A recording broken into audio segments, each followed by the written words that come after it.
4 vjet më parë, këtu, në këtë sferë, ne shpalosëm piketat kryesore të programit qeverisës të mandatit të tretë.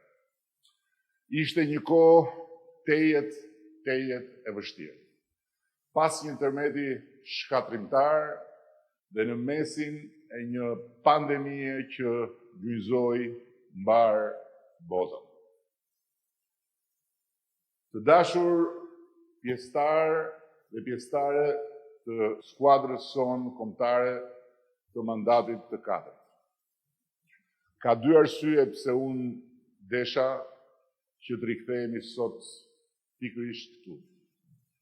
Për të shpalosur majën e Shqipërisë 2030, duke përshkruar pikat më domethënëse të kthesës së fortë historike që Shqipëria ka bërë gjatë qeverisjes sonë. Arsyeja e parë është se në një moment reflektimi dhe gjykimi të sovranit popull, siç është koha e zgjedhjeve, ka gjithnjë nevojë për të kujtuar nga jemi nisur çfarë kemi kaluar për të arritur deri këtu. Sepse vetëm duke mos e harruar të djeshmen, ne mund ta shohim me qartësi të nesër. Arsyeja e dytë është se duke e zhvilluar kështu këtë komunikim, mes nesh dhe për publikun, jo vetëm kursejmë kohë, kursejmë energji, kursejmë edhe shpenzimet që përndryshe do bënim, po të mlidheshim të gjithë bashkë dhe të merrim dhe të tjerë këtu në Tiranë, por edhe krijojmë një mjedis, besoj unë, më intim komunikimi me të gjithë ata që na ndjekin nga shtëpia apo nga celulari i tyre. Kur unë isha këtu me skuadrën e mandatit të tretë, Shqipëria ishte peng i dinamikave të brendshme të BE-s dhe fillimi i negociatave, i cili rekomandohej çdo vit nga Komisioni Evropian, kundërshtohej dhe bllokohej nga një vend, nga 2 vende, nga një vend prap, për arsye që nuk kishin lidhje me ne, por ju e dini historinë. Refuzonin të bënin konsensusin e Këshillit Evropian. Megjithatë, ne nuk u dorëzuam asnjë ditë. Dhe zhgënjimin nga refuzimet arbitrare 3 herë rresht të rekomandimit të Komisionit Evropian për çeljen e negociatave e kthyen për vite me radhë në një forcë të shtuar për të punuar, njësoj si kur t'i kishim hapur negociatat dhe për të përparuar duke ndjekur të gjithë hartën e rrugës së negociatave, për të qenë gjithmonë gati sapo të vinte dita jonë.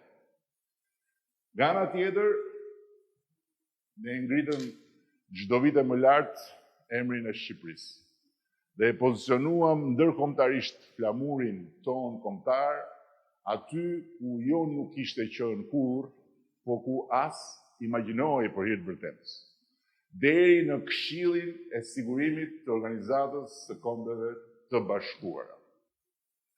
Po ashtu, ndërtuam kanale komunikimi të drejtë për drejtë me partnerët tanë ndërkombëtar në kohë reale dhe në nivelet më të larta, duke arritur deri të influencojmë, dhe për këtë jam shumë krenar, politikën e Bashkimit Evropian ndaj rajonit tonë. Dhe konkretisht, plani i ri i rritjes, i cili solli një mbështetje financiare ekstra për vendet e Ballkanit Perëndimor, nisi këtu në Tiranë nga takimet bilaterale dhe u përpunua gjatë gjithë kontakteve, qoftë me Brukselin, qoftë me kryeqytetet, duke i bindur aktorët kyç politikës evropiane se duhej bërë një sforco ekstra, në ndërkohë që vendet tona vazhdojnë procesin në rrugën e antarësimit. Shkurt fjala, ne luftuam, ne duruam dhe në fund e fituam me merit të plot ndeshjen e gjatë politike dhe diplomatike për të hapur negociatat e antarësimit duke ulur në tryezë ballë për ballë me Komisionin Evropian.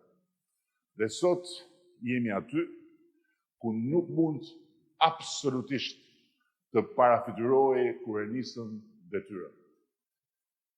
Dhe kur Shqipëria shihej në rastin më të mirë me keqardhje, në rastin më të zakonshëm me mosbesim të plot dhe në rastin më të keq me përçmim. Pse jemi aty ku nuk mund të imagjinoj? Jo se hapëm negociatat, por sepse sot ne, Shqipëria, kemi në tryezë një plan të dakordsuar me BE-n për të mbyllur negociatat për 2 vitet e ardhshme. Dhe për herë të parë kemi në dorë mundësinë historike, mundësinë reale, mundësinë aktuale që të hyjmë Bashkimin Evropian. Të hyjmë tani brenda kësaj dekade, jo në dekadën e ardhshme, sepse yjet janë rreshtuar në favorin tonë. Ylli i fatit tonë është rreshtuar me yjet e fatit të Europës. Dhe po e përsëris, këtë mundësi nuk e kemi pasur kurrë, sepse për herë të parë nuk kemi vetëm ne që duam të hyjmë sa më parë në Bashkimin Evropian, por është edhe Bashkimi Evropian që kërkon të na marrë brenda në gjirin e vet sa më parë. Prandaj dhe po negociojmë me një vrull të jashtëzakonshëm, një vrull i dyranshëm, jo thjesht nga ana jonë, po dhe nga ana tyre, për të mbyllur në një harë kohe rekord absolut, duke pas parasysh që vetëm 10 i kemi nisur negociatat, hark 3 vjeçar, një proces që për të tjerët ka zgjatur shumë më tepër.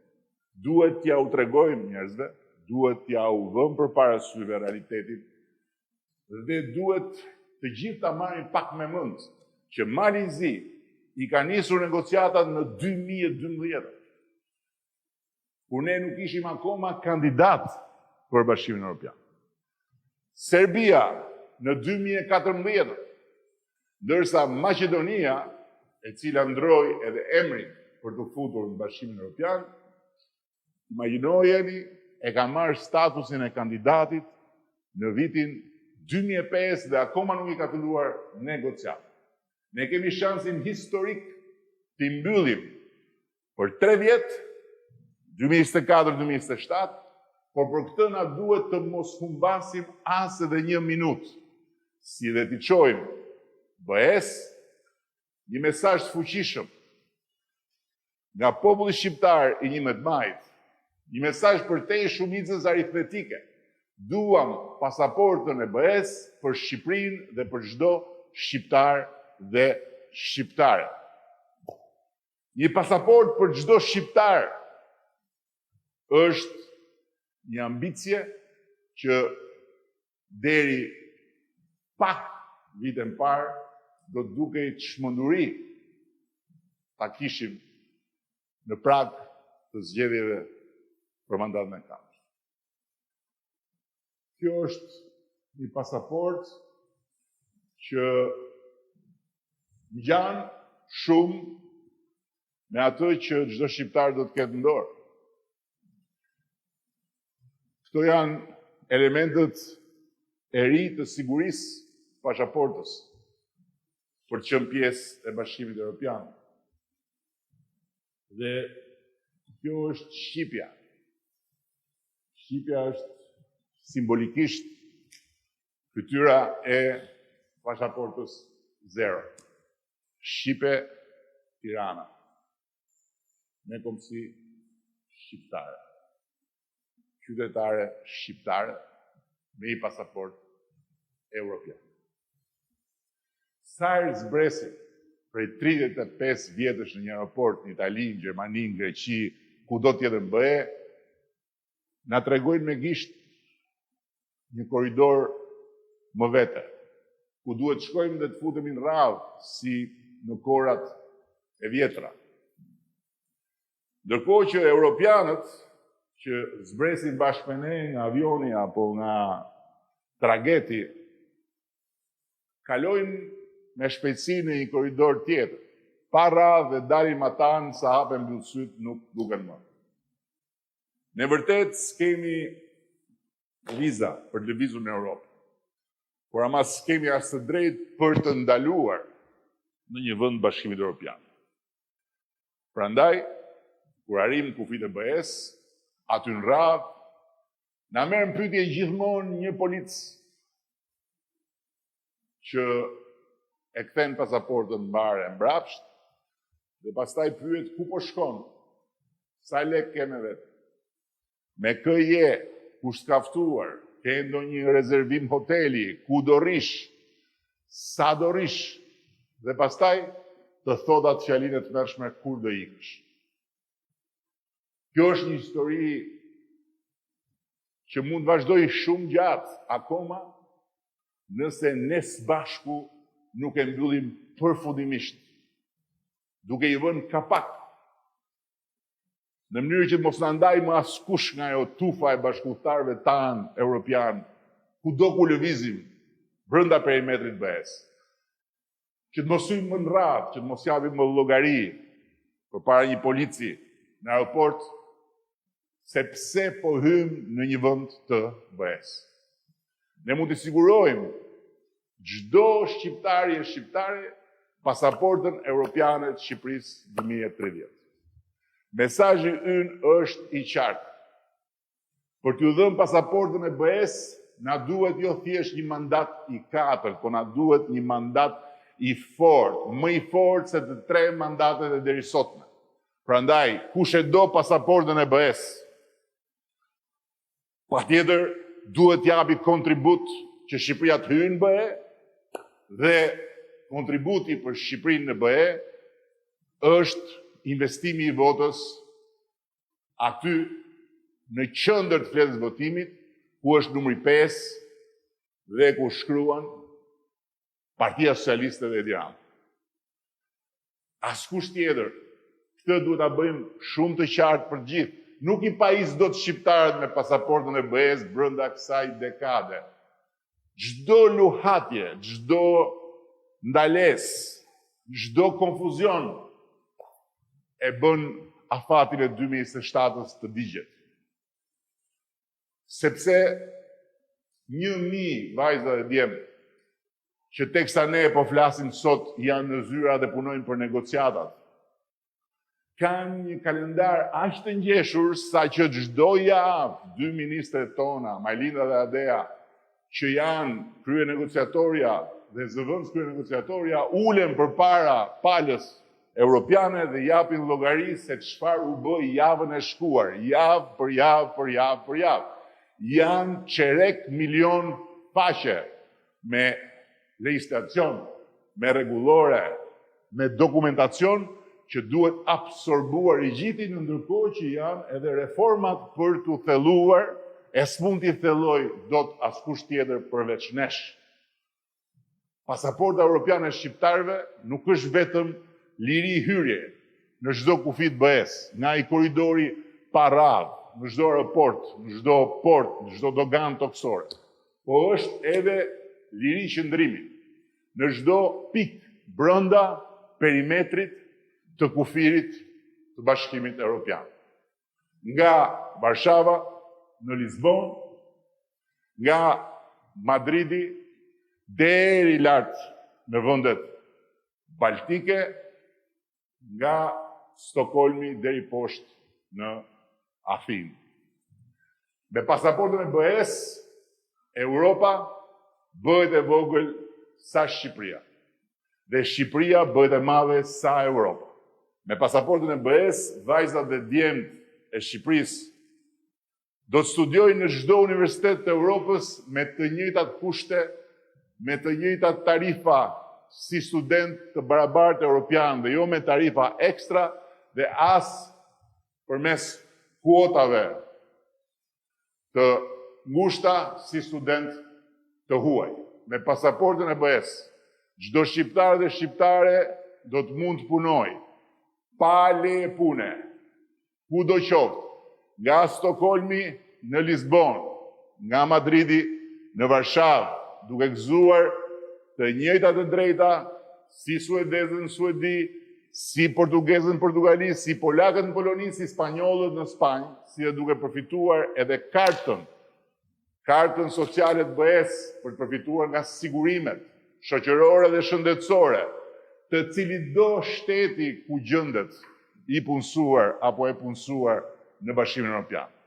Me pasaportën e BE-s do të bëhet shumë më lehtë edhe hyrja pa viza në shumë vende jashtë BE-s, apo dhe punësimi në ato vende, me procedura krejt të tjera nga ato që duhen sot për një shqiptar apo për një shqiptar.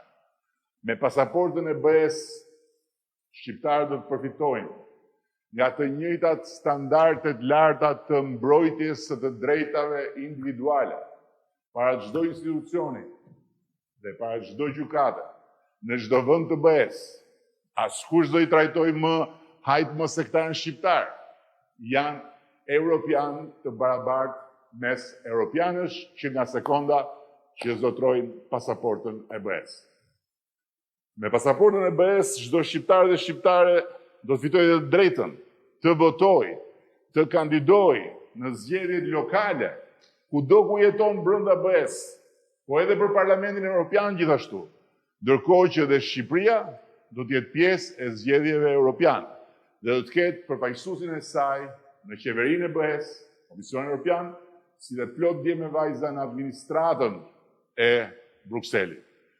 Keni parasysh dhe njëherë të kandidosh në zgjedhje lokale, jo duke pasur pasaportën italiane, apo spanjolle, apo gjermane, po duke pasur thjesht pasaportën shqiptare, sepse je qytetar i barabartë evropian. Tjetër gjë është zgjedhjet politike që duhet kesh patjetër pasaportën e atij vendi atje për të qenë deputet i atij vendi. Me pasaportën e BE-s, çdo ambasadë e BE-s të vjen në ndihmë kudo ku ndodhesh, nëse nuk ke pranë një ambasadë shqiptare. Kjo është një mundësi reale, historike, një derë e hapur. Antarësimi në BE është aty. Pasaporta e BE-s për gjithë është aty. Duhet që në 11 maj shqiptarët të ne japin mandatin dhe jo vetëm të ne japin mandatin, por të japin një mesazh shumë të fortë të gjitha vendet të BE-s, të japin një mesazh shumë të fortë Brukselit, duke votuar masivisht për antarësimin BE dhe për pasaportën e BE-s. Tani çfarë është BE-ja përveç se një pasaportë, një treg i përbashkët, një hapësirë bashkëjetese? BE-ja është edhe një perimetër vlerash dhe parimesh, ku liria individuale, barazia para ligjit dhe standardet demokratike janë gur themelet e asaj bashkëjetese. E pra, liria individuale, ajo çka ne e kemi dëshiruar në shekuj, ajo çka ne e fituam më në fund, të fundit në Europë, ajo çka ne sot e kemi, por ama asnjëherë nuk e kemi aq të sigurt sa çdo ta kemi kur kemi pjesë e Bashkimit Evropian, ku asnjë shtet antar nuk mundet dot të cënojë lirinë individuale. Po barazia para ligjit, se kemi pasur asnjëherë, se kemi fituar as mbasi fituar lirinë individuale, kur u çliruam nga kthetrat e diktaturës komuniste. Vetëm sot, vetëm në këto vite të fundit, fal reformës në drejtësi, fal rrugës që ne, Partia Socialiste e Shqipërisë dhe askush tjetër, i hapëm drejtësisë së re, shqiptarët po shohin përpjekjen e parë në histori për të vendosur barazinë para ligjit. Kur më parë, qysh nga viti 1912, kur ne u bëm shtet, i pavarur nga perandoria, kur krijuam qeverinë e parë, ne nuk kemi pasur në asnjë rast një individ të lidhur me pushtetin politik që të jetë hetuar dhe gjykuar nga një trup e pavarur. Deri kur, pas reformës në drejtësi, me krijimin e institucioneve të reja, kjo ka filluar të ndodhë. Dhe ka filluar të ndodhë për arsyen e vetme, sepse ne i kemi dorëzuar drejtësisë vullnetarisht, me një vizion shumë të qartë, me një vullnet të palëkundur, dhe me një vetdije po aq të qartë se çfarë do të sillte kjo si kosto edhe për ne, shpatën e zonjës së drejtësisë, e cila atë shpatë mban qysh në lindjet kohërave demokratike, apo qysh në lindjet të kohërave shtetërore për botën, ndërkohë që në Shqipëri nuk e kishte deri kur ja dorëzuam ne. Ajo shpatë ka qëndruar në zyrën e të parit të qeverisë, që nga 1912 deri kur unë arrita në atë zyrë. Është pasuar dorë pas dore, pavarësisht nga forma e regjimit, mbretëri, diktaturë komuniste, apo demokratura me atë shpatë të përdorur arbitrarisht nga i pari i qeverisë, futin burg kryetarin e opozitës, të fundit të burgosur politik në historinë e Shqipërisë, Fatosllano. Ne e dorëzuam shpatë. Sot ajo shpatë është në duart e Spakut, sot ajo peshore është në duart e gjykatës speciale,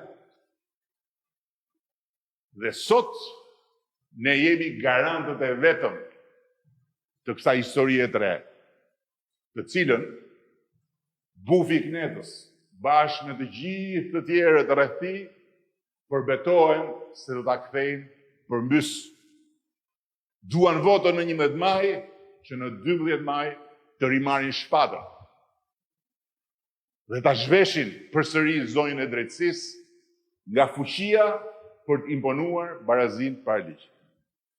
Po çfarë është tjetër BE-ja? BE-ja sot, përveç të tjerash, është dhe një çështje sigurie kolektive.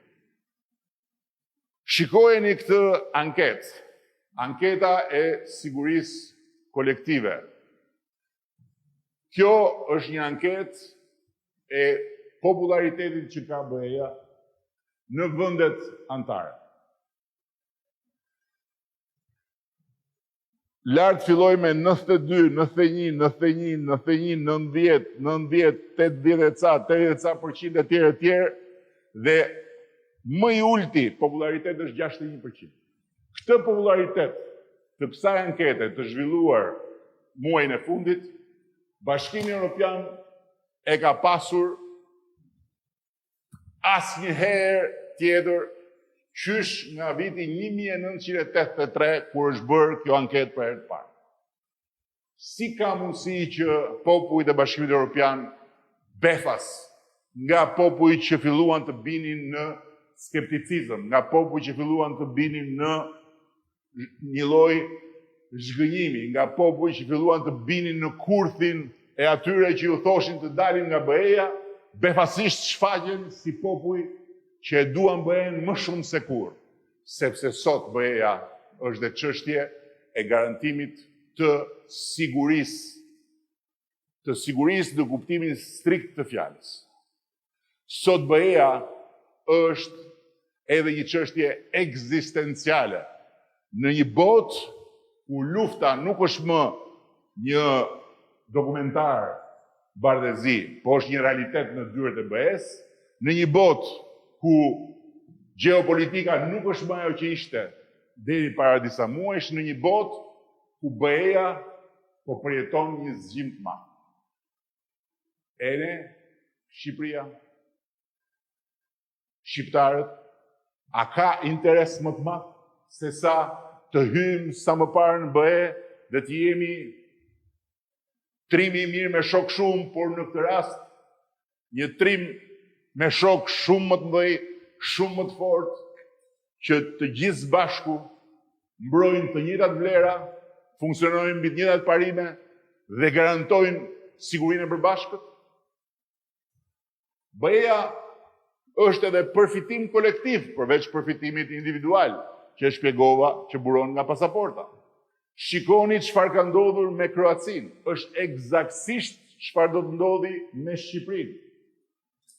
Kroacia, deri në momentin e hyrjes në BE, ka pasur të ardhura ekstra buxhetit vet si mbështetje nga BE-ja 126, 141, 151, 156 milion vjetore. Në totalin e vetë në të gjitha ato vite, ato nuk bëjnë as 1 miliard. Ne, në totalin e viteve që qeverisim, kemi pasur diçka më shumë se 1 miliard.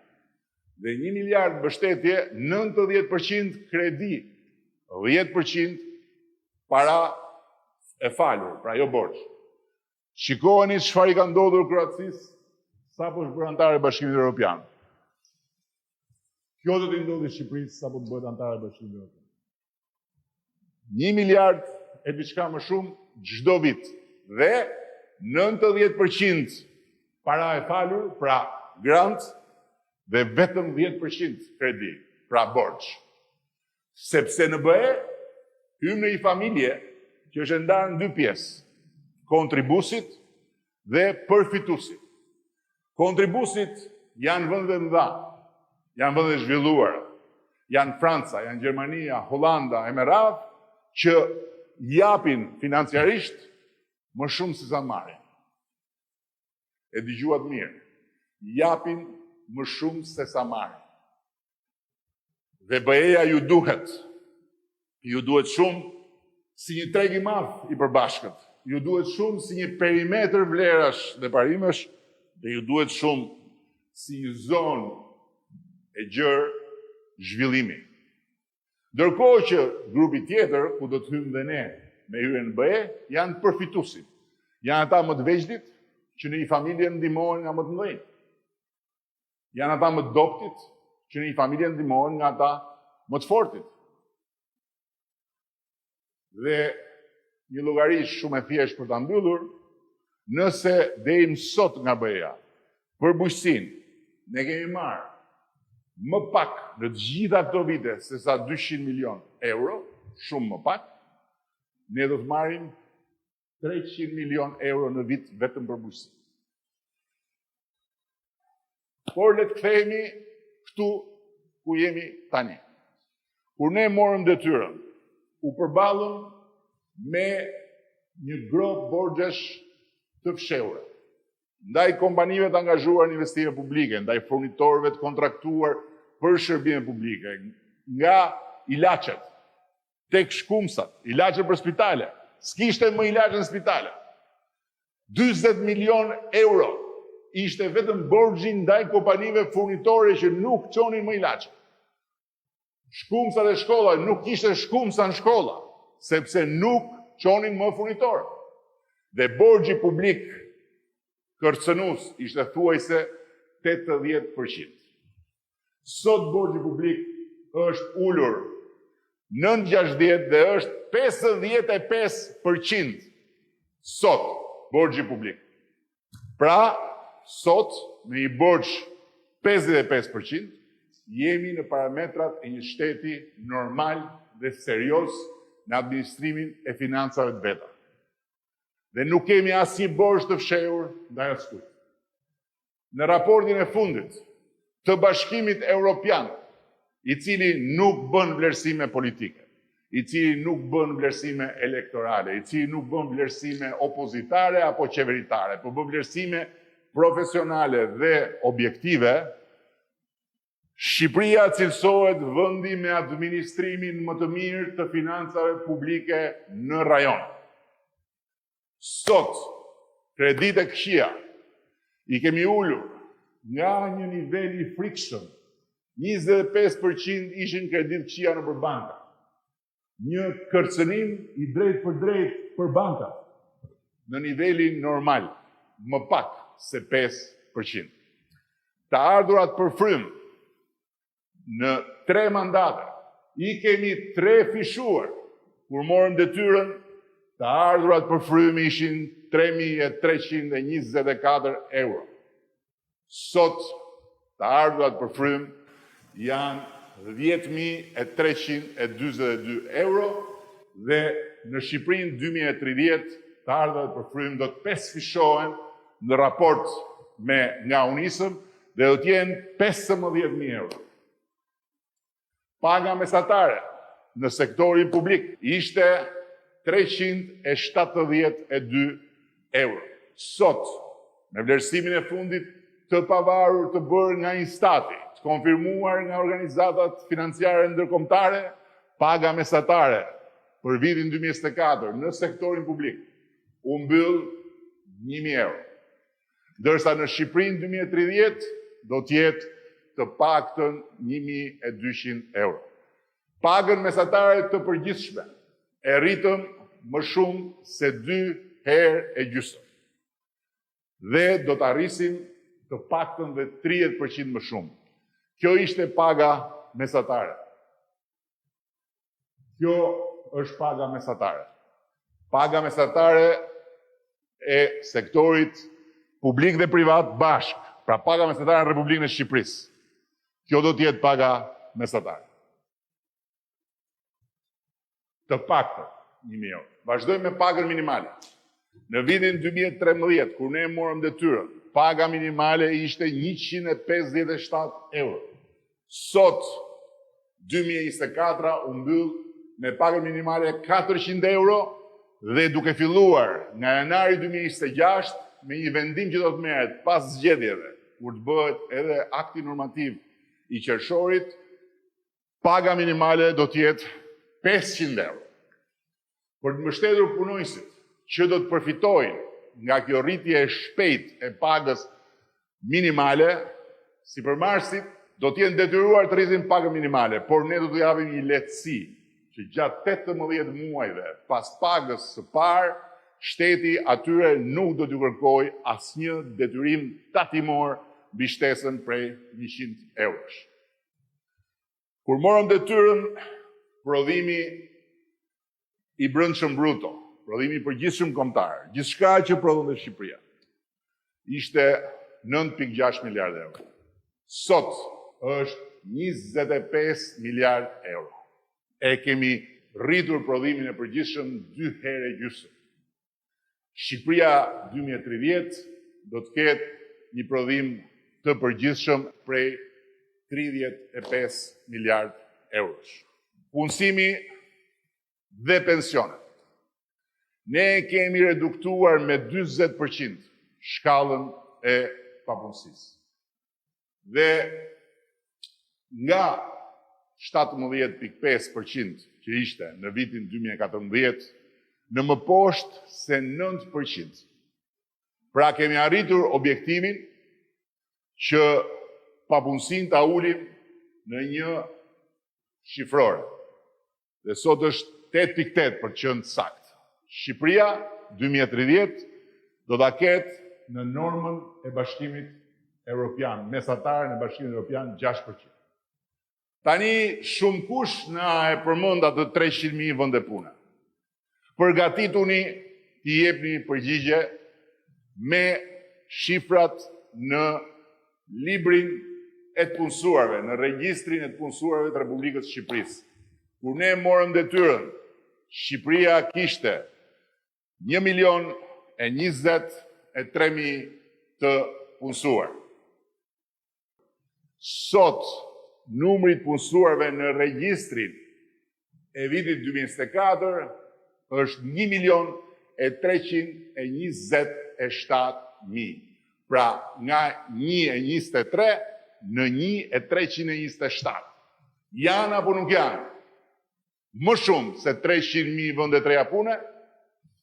Kështu thot regjistri, kështu thon pagat që jepen, kështu thon të ardhurat që merren nga ato paga.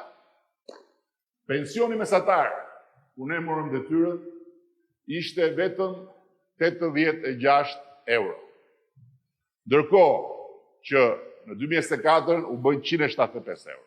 Këto shifra nuk na ndihmojnë as për të thënë që ne jemi relativisht të kënaqur, siç jemi me të gjitha tjerat relativisht të kënaqur, por as për të dhënë një sens të atij që do të jetë mandati 4. Prandaj ambicia jonë është që në Shqipëri në 2030 pensioni mesatar të jetë 400 euro për të gjithë ata që kanë paguar sigurime të plota.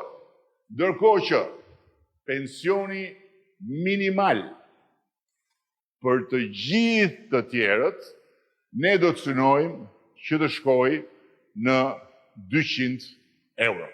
Pra, pavarësisht të gjitha të tjera. Nga marrja e detyrës, kemi nënshkruar 16 marrëveshje me vende të tjera për njojën e ndërsjellë të pensioneve, nga cilat përfitojnë qindra e mijëra bashkëadhetar. E gjetëm me 2 marrëveshje, me 2 vende ku s'kishte pothuajse fare njerëz nga Shqipëria që pretendonin pensione. Kishte po shumë simbolike. Mbyllëm marrëveshje me Italinë, tani është aktive. Brenda mandatit 4 duan të mbyllim marrëveshje me Greqinë, por i rikthehen Shqipërisë në Bashkimin Evropian, i rikthehen pasaportës europiane të Shqipërisë, sepse me hyrjen në Bashkimin Evropian, e thash dhe më parë dhe po e përsëris, të gjithë ata në Greqi që kanë problem, njojën e pensionit, marrin atë pasaportën e kuqe, me shqiponjën ton dykrenare, me logon sipër Bashkimi Evropian Republika Shqipërisë, dhe ju mjafton të jetojnë në Greqi të barabartë mes barabartësh edhe në aspektin e të drejtave të pensionit dhe me njëherë ju njihen vitet e punës dhe me njëherë mund ta transferojnë pensionin nga atje këtu, nga këtu atje, atë që kanë etj etj. Kështu që vim prapë tek antarësimi. Kur ne morëm detyrën, kjo është një nga gjërat më flagrante, sepse përsëri këneta, në të gjitha pretendimet e veta, pretendon ta kthejë mbrapa edhe këtë fakt, që është një fakt për cilin ne të gjithë jemi krenarë si Parti Socialiste dhe Progresiste. Biznesi i vogël vuante një taksim të 2 fisht dhe duke u nisur nga një xhiro prej 55.000 eurosh, paguante 10% taks, 20% TVA. Njësoj si biznesi madh, s'kishte asnjë dallim. Një furbuke paguante sa 15 katëshi. Njësoj. Ne ju vetëm zerruam taksën, po dhe e rritëm nga 55 në 140.000 euro tavanin e xhiros vjetore, që llogaritesh biznes i vogël. Dhe e hoqëm TVA-n për gjithë biznes e vogël me një xhiro deri në 100.000 euro.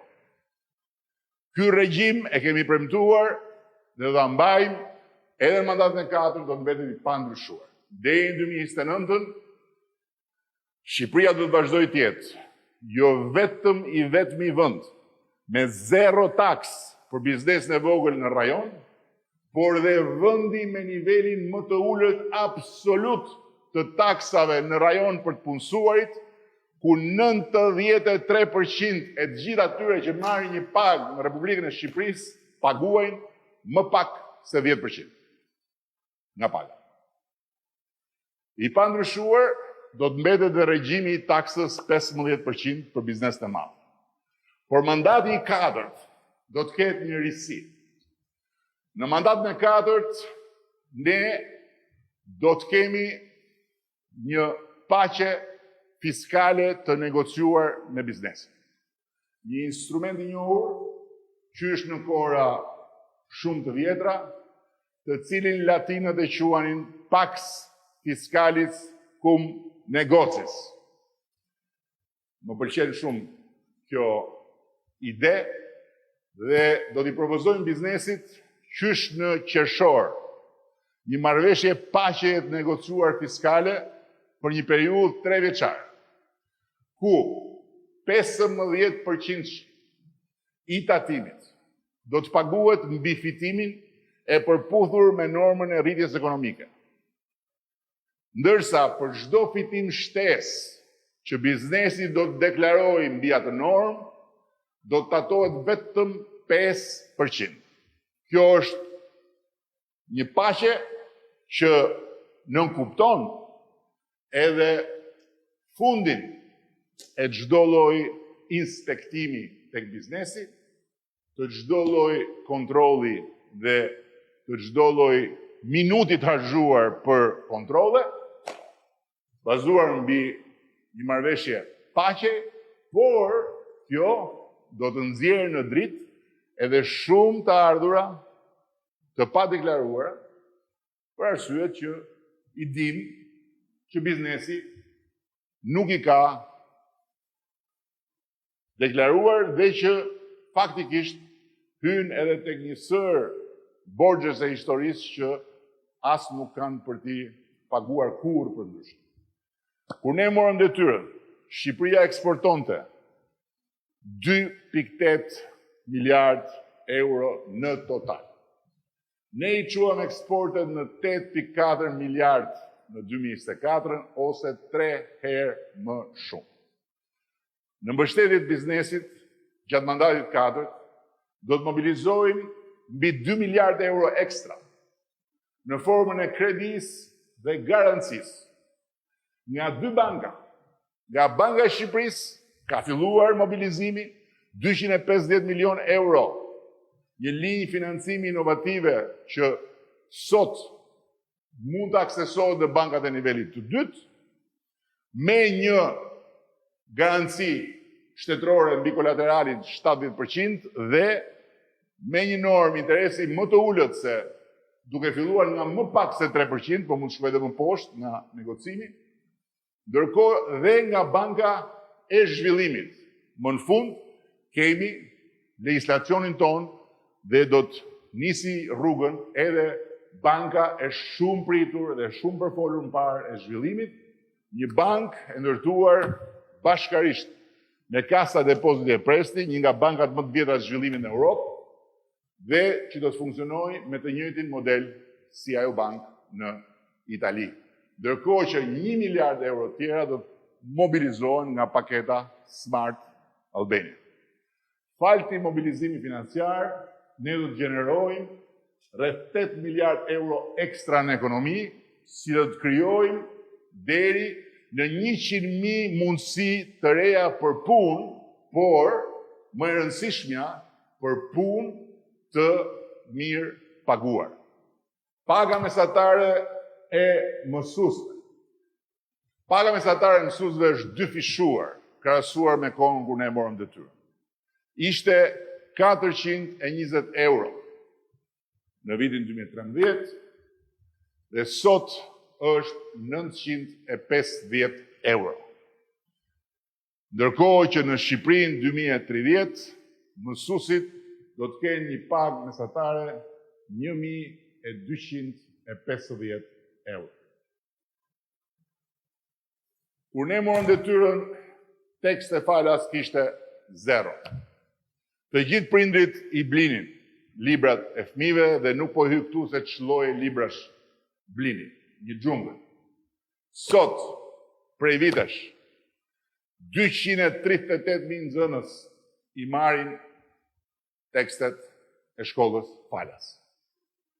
Ne kemi ndërtuar 450 shkolla, nga cilat kanë përfituar 200.000 nxënës, që sot hyjnë dhe dalin në shkolla që nuk kanë asgjë mangut, jo të gjitha shkollave në Bashkimin Evropian, po shkollave më të mira në Bashkimin Evropian. Në mandatin e 4, këtij gjerdani do t'i shtohen edhe 200 shkolla të reja. Kur ne morëm detyrën, shkollat nuk kishin laborator. Kishin ca klasa të lodhura me ca kompjutera që nuk ndizeshin më. Sot kemi laboratorët inteligjent në 340 shkolla. Brenda mandatit 4, numri i laboratorëve inteligjent do të jetë 1000. Nuk do të kemi më asnjë fëmijë në të gjithë perimetrin e Republikës së Shqipërisë që nuk do të ketë akses në mësimin e teknologjisë digjitale. Brenda mandatit 4, çdo bashki qendërqarku do të nisë programin e ushqimit në shkolla. Dhe do të nisë po ashtu një program i ri pas shkollor, programi after school, i cili është një hap më tutje mbi bazën e shkollës qendërkomunitare, sepse aty ku do të jetë ushqimi, do të jetë mundësia që prindrit të mos shqetësohen për të marrë fëmijët nga shkolla duke lënë punën, apo për të marrë vesh se ku po shkon fëmia mbasi del nga ora e mësimit, po do kenë qartësi për një hark qëndrimi në shkollë që do të zgjas shumë përtej orës mësimit. Brenda vitit 2026, shkollat do të mbrohen. Siguria në shkolla do të garantohet me kamera inteligjente dhe ulja e bullizmit, e mungesave, apo e kopjeve në klasë do të jetë drastike. Është një projekt i përfunduar, është një financim i nënshkruar dhe thjesht dhe vetëm tani është vetëm realizimi i projektit. Mandatin e 4 do të ngrihet shoqëria publike e transportit shkollor, e cila do të kryejë transportin falas të nxënësve nga shtëpia në shkollë dhe anasjelltas dhe do të mbyllë epokën e parave që jepen për transportin dhe shkojnë në lloj-lloj duarsh, në lloj-lloj kompanish, në lloj-lloj mikrobusash, në lloj-lloj furgonësh. Gjatë mandatit 4 do të dyfishohet numri i nxënësve në arsimin profesional. 60 milionë euro janë përcaktuar të investohen në ndërtimin e shkollave profesionale, në instalimin e laboratorëve teknik dhe në ndërtimin apo rindërtimin e konvikteve të shkollave profesionale që do të jenë konvikte shembullor me cilësinë më të mirë për të gjithë nxënësit që do studiojnë në këto shkolla. Objektivi është që në Shqipërinë 2030 35% e numrit të përgjithshëm të nxënësve të studiojnë në shkolla profesionale.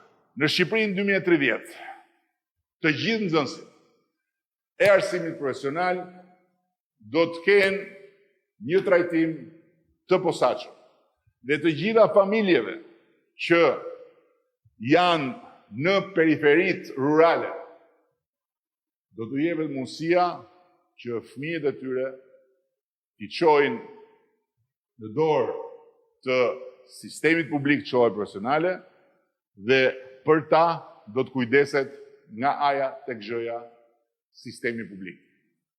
Kur ne morëm detyrën, numëroheshin me gishtat e duarve palestrat në Republikën e Shqipërisë. Sot kemi 200 palestra të reja në shkolla. E kemi filluar me palestra të kohës kur unë luaja basketbol, që numëroheshin me gishtat e duarve në të gjithë Shqipërinë. E kemi filluar me një sistem arsimor ku ishte zhdukur edukimi fizik dhe ku sporti në shkollë ishte inekzistent. Lëvizja e re, ekipet sportive në shkolla ka përfshirë mbi 12.000 fëmijë dhe adoleshentë, duke rilindur frymën e sportit tek brezi më i ri, por dhe duke hedhur bazat e një zhvillimit qëndrueshëm të sportit kombëtar. Në mandatin e 4 do të shtohet numri i disiplinave sportive, do të mbështeten bashkitë që do të ecin në këtë drejtim me përparësi dhe ne synojmë që të paktën 20.000 fëmijë dhe adoleshentë të jenë të aktivizuar në të gjithë zinxhirin e ekipeve sportive në shkolla. Të paktën. Kur morëm detyrën, arsimi i lartë financohej me më pak se 70 milionë euro. e trefishuan financimin për universitetet dhe sot ato financohen me 200 milion euro. Deri në fund të mandatit 4, ne do të realizojmë edhe investimet e projekteve madhore të Universitetit Tiranës, të Kolegjit të Europës dhe do të fillojmë ndërkombëtarizimin përmes aleancave të universitetet tona me ato të BE-s, duke e bërë ofertën akademike edhe më tërheqëse, jo vetëm për studentët vendas, por dhe për studentët europian. Hyrja në Bashkimin Evropian do të ketë dhe këtë impakt të drejtë për drejtë. Ka një shifër që me siguri shumë kush nga ju do të habitet kur ta dëgjoj, por është shifër reale, është faktike, është e inventarizuar. E dini se sa dyër shtëpish të reja, ose të riparuara, ose të vëna në regjimin e eficiencës energjetike janë hapur gjatë qeverisë së sonë. 35.000 dyër. Këtu kuptohet, impakti i madh vjen edhe nga rindërtimi pas tërmetit. Por, gjatë mandatit 4, ne kemi vendosur dhe kemi kalkuluar dhe dua ta shpjegoj qartë që të gjitha këto nuk janë premtime në hava, janë të gjitha kalkulime. Programi i qeverisës, se ky nuk është program elektoral, është program qeverisës, është çekuar, pra është hulumtuar me detaje nga skuadra e ministrit tonë të financave dhe ka marrë aprovimin. Aprovimin njësoj siç merr aprovimin çdo buxhet, çdo projekt buxheti, çdo ministrie përpara se sa të kthehet në projekt buxheti i qeverisë. Do të investojmë 300 milion euro në strehim. Me synimin për 50.000 çelësa, 50.000 dyër.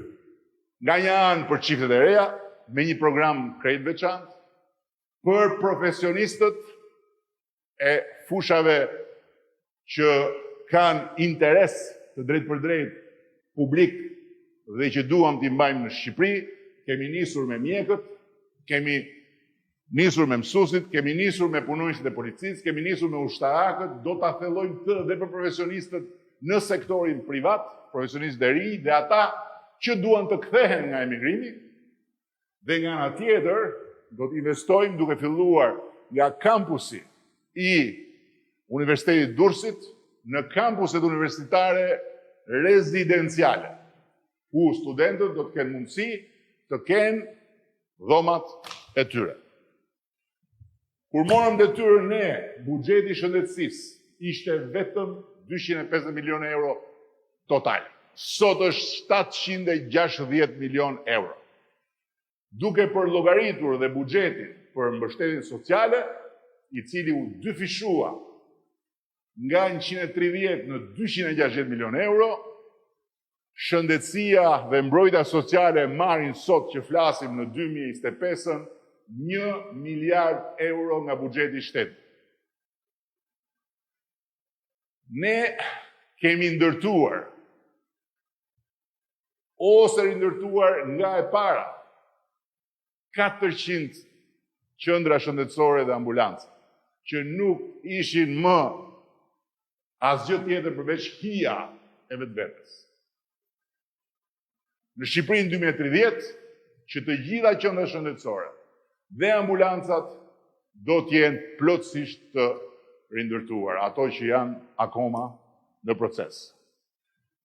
Jemi qeveria e parë, shumë e rëndësishme, e parë qysh nga 1990-a, që kemi ndërtuar spitale të reja.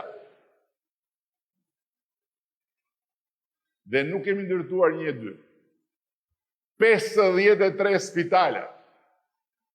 10 nga cilat nuk ekzistonin fare, 43 janë shëmbur komplet dhe janë rindërtuar nga e para, pa folur për pajisjet që janë totalisht të reja, dhe pa folur dhe për uniformat e mjekëve që janë totalisht ndryshe sot nga qishit. Gjithçka. 53. Dhe mjafton të shikoni në çdo qark, duhet ta shikoni historikun e spitaleve. Kur janë ndërtuar dhe kur janë investuar për herë të fundit, përpara se sa të vinim në qeveri, dhe do shikoni çuditëra. Spitali i Korçës, që është tani gati lidhja e kontratës, fillimi i punës, ka 100 vjet. Spitalet e tjerë në vitet 50, vitet 60, vitet 70, gjatë mandatit 4, Qendra Spitalore Universitare Nën Tereza, e cila sot është transformuar thelbësisht në 90% të saj, e cila sot ka fituar respekt, dhe e cila sot është gati për të bërë hapin tjetër, do ta bëj hapin tjetër duke krijuar një sinergji me disa nga qendrat më të mira të botës. E kemi nisur me Qendrën Spitalore Universitare Shiba të Izraelit, e rankuara e 9-ta në botë, që ka marrë drejtimin e onkologjikut dhe që ka filluar një punë intensive edhe sot që flasim, mjekët tanë, një numër i konservuar mjekësh janë atje në një trajnim intensiv për ta kthyer onkologjikun nga një vend ku patëm një krizë e cila na lëndoi të tërëve në një pikë referimi për të qenë krenar, dhe në ndërkohë jemi në diskutime edhe me 2 qendra të tjera dhe parashikojmë shumë shpejt që të kemi partnerët e duhur në mënyrë që Qendra Spitalore Universitare, dëgjoni me vëmendje, të jetë pika ku shqiptarët që nisen jashtë vendit për të marrë një shërbim spitalor mos ke nevojë. Mjafton të shkojnë atje. Dhe jetë një qendër që në Shqipërinë 2030 do të jetë prestigj ndërkombëtar i Shqipërisë për shërbimin shëndetësor. Nga viti kur ne morëm detyrën edhe sot, çmimet e barnave janë ulur me 30%. Dhe i kërkova të sjellin ca barna konkret që janë sot në treg dhe që ishin në treg. Dhe janë ulur pse? Sepse ne kemi bërë një politik siç kemi zotuar. Dhe me atë politik të heqjes së TBSH-s mbi barnat edhe të disa ndërhyrjeve të tjera, ne kemi realizuar këtë ulje. Dhe nga ana tjetër ne kemi dyfishuar fondin për barnat e rimbursueshme dhe e kemi shtuar me 200 medikamente listën e barnat të rimbursueshme, dhe tani kujt ju thot se do t'ju a thonë në çdo rrugë do t'ju a thonë çështjen e pensionistëve në raport me barnat, duhet i thoni që janë 210.000 pensionistë në regjistra që përfitojnë 100%, 100%, jo 99%, barna të rimbursueshme. Ndërsa 600.000 qytetarë që i kemi të bartur në problematikën e madhe të mungesës sigurimeve, vazhdojnë të marrin shërbimin falas edhe pse nuk kanë paguar ndër vite sigurimet shëndetësore. Po paga e mjekëve, kur ne morëm detyrën, paga e mjekëve ishte 490 euro. Në vitin 2024, kjo është paga e mjekëve mesatarja. Flet vet, apo jo? Ndërkohë, në Shqipërinë 2030, ne duam që paga e mjekëve të shkojë të prek tavanin e 2.000 eurove. Vim tek paga e infermierëve. Edhe ajo, 280 euro në 2013, 850 euro sot, është trefishi. Dhe mos harrojmë, në të gjitha këto paga, ka një ndryshim të madh. Sepse nuk kanë të gjitha pagat në 1.000 euro, pagat e infermierëve për shembull. nuk kanë barën që kishin. Infermierët në 280 euro, 10% ja jepnin kënetës. Infermierët në 850 euro paguajnë më pak se sa 10% nga paga e tyre si tatim. Po urgjenca mjekësore, çfarë urgjence mjekësore kishte Shqipëria kur ne morëm detyrë? Figuronin 100 autoambulanca në inventar, pjesa dërmuese e 100 autoambulancave, faktikisht kishte vite e vite pa lëvizur. Ndryshkur, një rrot dal anash, një rrot mbi çati. Gjatë kësaj periudhe kemi krijuar një flot me 320 ambulanca të reja, totalisht. Të mirë pajisur, por kemi ngritur edhe një urgjencë kombëtare shëmbullore, standarde europiane, duke shkurtuar kohën e mbritjes në jo më shumë se 15 minuta dhe gjithë thirrjet përfundojnë me njëherë në veshin e urgjencës, jo si dikur që ti merje në telefon dhe ishte gjithmonë i zënë numri, sepse telefoni varej mbi atë kaçurrelin e zi, ndërkohë që ai që duhet ta kapte gërhiste dhe çdo thirrje, jo vetëm që merret, jo vetëm që merr reagimin, por është e regjistruar.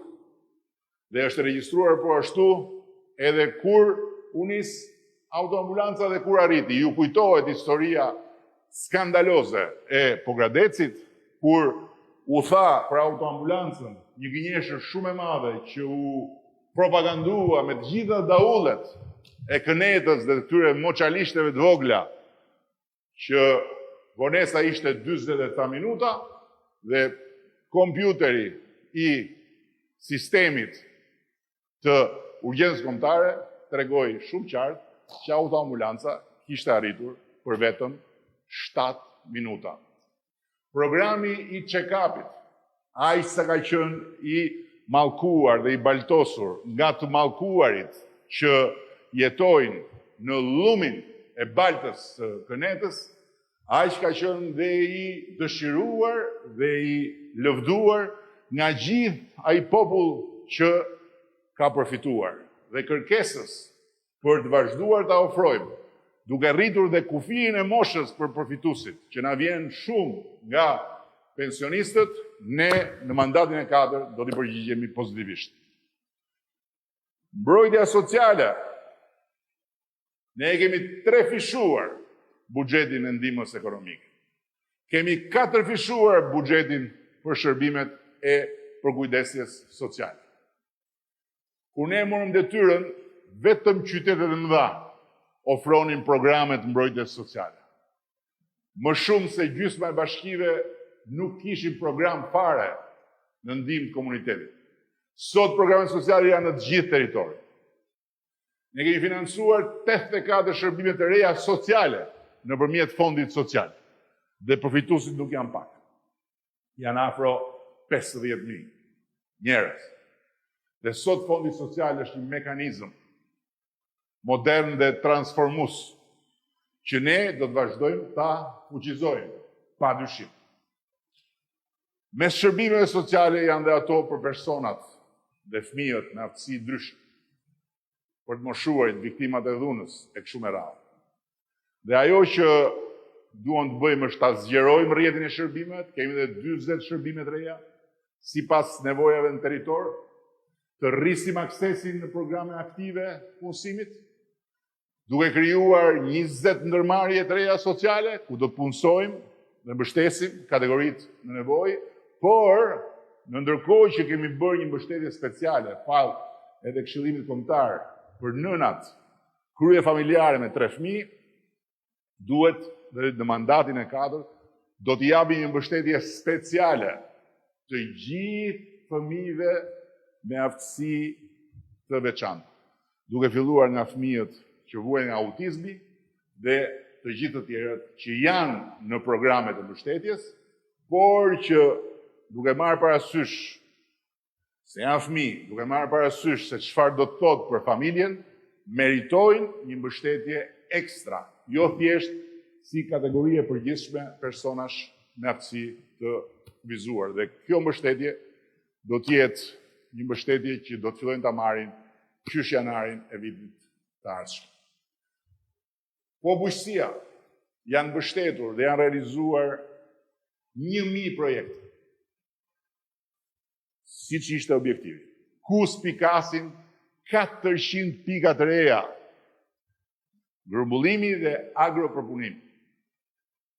Dhe 120 agroturizma të mbështetur nga ne. Ndërkohë që numri i përgjithshëm falë nxitjes së kësaj industrie të re, kësaj dege të re të industrisë së re të turizmit, është rreth 250. Janë 1000 projekte të tjera që do të realizojmë gjatë mandatit të 4 dhe janë projekte që dim eksaktësisht në cilat drejtime dhe të gjithë ju në përqarqe do duhet t'i trajtoni specifikisht. Po toka, kur ne morëm detyrën, si përfaqja e tokës u itshme, ishte 2 herë e gjysmë më e vogël se sot. Pra sot, që si pas kënetës, kanë ikur të tërë nga Shqipëria, janë 300.000 hektar tokë që punohen, sepse ujiten. Kur si pas kënetës gjithë ishin këtu në Shqipëri, ishin vetëm 120.000 hektar tokë. 300.000 hektar sot ujiten, kullohen, por mbeten dhe 60.000 hektar tjerë, për ta përmbyllur të gjithë projektin e ujitjes së çdo pëllëmbe tokë pjellore të punueshme në Shqipëri. Po serat, në vitin 2024, sipërfaqja e serave kaloi 2000 hektarë, saktësisht 2100 hektarë. Sa krahasimisht me 3 mandate më parë kur ne morëm detyrën? 3 fish. 3 fish. Eksportet bujqësore i kaluan gjysmë miliard euro. 4 fishi nga koha kur ne morëm detyrën. 4 fishi. Dhe deficiti tregtar, se kjo është shumë e rëndësishme. Deficiti tregtar ishte 1,9. Pra, një eksport, 9 import për ushqim. Sot jemi 1,3. Një eksport, 3 import. Sepse dhe në tregun e brendshëm kemi shumë më tepër prodhim brendshëm, por sepse edhe në eksport kemi shumë më tepër eksport të prodhimit brendshëm. Flasin këneta dhe të gjithë moçalishtet e vogla rreth e rrotullit për sigurinë ushqimore. Kur ne morëm detyrën, kryeshin vetëm 6. 1, 2, 3, 4, 5, 6 analiza laboratorike të produkteve bujqësore. Sot kryen 1909 lloje analizash të akredituara nga Bashkimi Evropian. Gjatë mandatit 4, ne do ta çojmë në afro 500 milion vlerën totale të investimeve në bujqësi dhe synojmë të arrijmë objektivin super ambicioz të 1 miliard euro eksport. Para pak kemi publikuar, mbasi kemi bërë edhe kalimin në parlament, të paketës maleve. Çdo kush që ka në zotërim një tokë dhe që e posedon si fakt, por nuk e posedon me letra. Pra, është toka e të parëve, por nuk e ka dokumentacionin e rregullt të prodhësisë. Mund të kthehet nga qyteti në tokën e të parëve, mund të kthehet nga jashtë shtetit në tokën e të parëve dhe mjafton të paraqisë një dokument, një vërtetim të thjeshtë nga Këshilli Bashkiak që ai, familja e tij janë zotrus faktik, por jo pronar me letra të asaj toke, për të marrë një leje zhvillimi dhe për të investuar në ekonominë malore. Agroturizm, ferm, linjë përpunimi, qendër sportive, sporte malore, etj. Dhe e merr lejen e zhvillimit, e blen tokën me 1 euro, tokën e vet, vetëm 1 euro paguan simbolikisht, dhe në momentin kur ka mbaruar investimin, e hipotekon. Është toka e tij edhe me letra, pa investim. 500 aplikues të parë në këtë program, thirrja do të lançohet mbas zgjedhjeve, sepse nuk duam ta përdorim dhe të na e përdorin, dhe madje mund na quajnë krim elektoral, se kemi bërë një ligj që praktikisht e kemi zhveshur veten nga gjithçka, thjesht dhe vetëm që kur ta zhveshim bufin nga të gjitha puplat, me të gjithë puplat e tjera, të gjithë zogjve të Kënetës, mos thonë që jo po se kishit këtë, jo po se kishit atë. Pra kur të hapim thirrjen, 500 sipërmarrësit e parë do të mund të përfitojnë nga kjo paketë malesh, duke paguar 0 taks, 0 TVSH për 10 vjet. Kështu që bëuni gati, përgatituni 500 parët, 0 taks, 0 TVSH për 10 vjet. Të tjerët do të kenë regjimin që kanë sot agroturizmat, që prapë është një regjim shumë i favorshëm me 5% taks, 6% TVSH. Vim tek një nga kuajt më të fortë të betejës tonë, që është infrastruktura. Nga koha kur ne kemi marrë detyrën, kemi ndërtuar 935 km rrugë kombëtare, në cilave 21 km ura dhe 12 km tunele. Por, dua ta theksoj që nga koha kur ne kemi marrë detyrën, kemi vazhduar të punojmë me rrugët e mbetura rrugëve. Këneta, bufi Kënetës, me daulle, kanë hapur shumë kantiere për të fituar vota, për të rroganisur kokën e njerëzve me ato 10.000 kilometrat fantazëm të rrugëve. Por asnjë rrugë të vetme, një të vetme, jo vetëm që nuk e kanë përfunduar, por nuk e kanë financuar. Se nuk kanë një problem që një rrugë fillon nga një qeveri, vazhdon nga një qeveri tjetër. Problemi është që nuk e kanë financuar, e kanë hapur me 5 lek, një rrugë që bën 1.000 lek. Dhe na lanë një grop të madhe, nga e cila odesh një mandat vetëm që të dilnim nga gropa e infrastrukturës. Sot koridori 8, koridori blu me të cilin, për të cilin na qeshnin kur unë e thash, është koridori i piktorit. Koridori i piktorit sot është koridor i futur në rrjetin europian, në rrjetin e koridoreve europiane, falë summitit që bëm këtu. Në 2023 me Bashkimin Evropian kemi dhe koridorin e 8, që nuk ishte i futur në rrjetin e koridoreve europiane, dhe faktikisht qoftë njëri, qoftë tjetri, sot janë kantiere reale. Janë kantiere reale me segmente të përfunduara dhe me segmente që janë në punë sipër.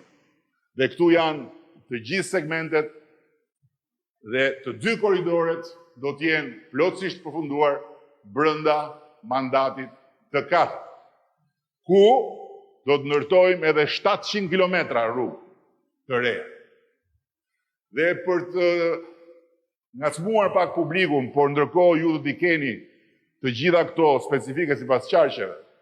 Rruga e Bregut, Dërmi Sarand, brenda mandatit 4 do të jetë një rrugë turistike që do të vazhdoj atë që tani më duket nga tuneli i ri i Llogaras deri në Dërmi. Rruga e shumë pritur, e shumë dëshiruar dhe e shumë nevojshme Tiranë-Krujë. Rruga Berat-Çorovot do të jetë një rrugë e parametrave dhe standardeve europiane. Ura e Leklit përmet Qarshov, pra do t'jenë të lidhura bashkë të gjitha. Ersek Leskoviku, Rëshen Bureli, Vau Idejës Puk Fusharës, Rruga e Vjetër Tepelen Vlorë, Ura Bilumin Vjos Selenic, Skrapar Gramsh, Skrapar Përmet, Gjirokastër, Libohov Poliçan Zagori. Pra, siç shihet, ose kryqëzimi I ligjave, Elbasan Gram, siç shihet të gjitha këto segmente, janë segmente që tani më nuk bëjnë lidhjen nga pika A tek pika B, por janë A, B, C, D dhe krijohen arterje të brendshme që lehtësojnë shumë lidhjen midis qyteteve tona turistike dhe kur shkohet në Korçë, do mund shkohet në Përmet e në Gjirokastër, pa pasur nevojë që të kthehesh dhe t'i biesh prap nga Tirana. Ndërkohë që brenda 2026 përfundon faza e parë dhe e dytë e superstradës Tiranë-Durrës. Përfundon edhe kombinat Ndroq-Plepa. Maqellar-Peshkopia përfundon këto ditë. Qukës, Qaflloç, Berat-Ballaban përfundon po këtë vit. Brenda vitit 2025 hyn në funksion qendra kombëtare e monitorimit të trafikut. Do kalojmë në një nivel tjetër, nuk do kemi më policë nëpër rrugë, nuk do kemi më postbllokje, nuk do kemi më njerëz që dalin nga ferra me uniformë edhe që thonë ndalo, dhe ti s'di ndalosh a mos ndalosh se mund mos jenë eksaktësisht ata që thonë që janë. Synimi është që gjithë kjo infrastrukturë të përfundojë. Bindja është që do të përfundojë. Pse? Sepse të gjitha këto që thash janë të financuara. Nuk janë të vizatuara. Janë të financuara nga buxheti I shtetit dhe nga fondet e marra prej WBIF-it, që është fondi I Ballkanit Perëndimor I investimeve që mbështetet nga Bashkimi Evropian. Por ne nuk do të lëmë pa bërë atë që është pjesa e shumë munguar e gjithë këtyre viteve.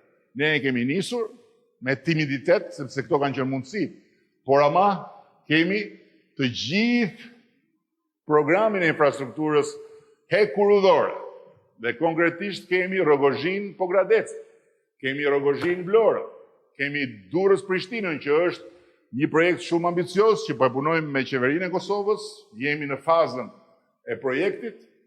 Kemi Vor-Hanihotin, I financuar, I tenderuar si një projekt së bashku me Bankën Evropiane për Investim dhe Zhvillim. Kemi Sukt Porto Romano, që është një projekt shumë I rëndësishëm, pasur parasysh dhe porti I ri I Durrësit. Kemi Durrës-Rogozhinën, po ashtu pjesë e korridorit 8. Tiranë-Rinas-Durrës, që është në 80% të punës I realizuar. Dhe falë gjitha këtyre ndërhyrjeve, ne praktikisht, jo vetëm me rrugët, por dhe me hekurudhat, futemi në rrjetin hekurudhor të rajonit. Bashkohemi me Kosovën, bashkohemi me Malnezi, bashkohemi me Maqedoninë e Veriut. Ata I kanë trashëguar nga koha më parme dhe nuk patën një liri demokracie agresive që ju tha njerëzve merrni hekurudhat dhe përdorini për të bërë gardhe për ndërtimet pa leje që janë një mrekulli e tetë e botës. Shtu u tha atëherë. Porti I ri, Këneta, thotë që ne kemi bërë krimin e madh të ndërhyrjes dhe të heqjes së portit më të vjetër në botë nga qendra e qytetit. Vetëm një mendje komplet e mbyllur, për të mos thënë e trash, një mendje që jeton në një qytetërim tjetër dhe ashtu jeton, mund të thotë që një port tregtar duhet rrinë mes qytetit. Nëse ka mundësi që ai të spostohet nga mes qytetit. Dhe porti I Durrësit, që ishte në mes qytetit, do duhej spostuar dhe sikur aty të mos bëj asgjë. Thjesht do duhej marrë, ngritur peshë dhe çuar jashtë qytetit, sepse ishte një qendër kanceroze përveçse një pseudoport, pa asnjë kusht për të bërë një port për Shqipërinë 2030. Porti i ri, gara ndërkombëtare është hapur,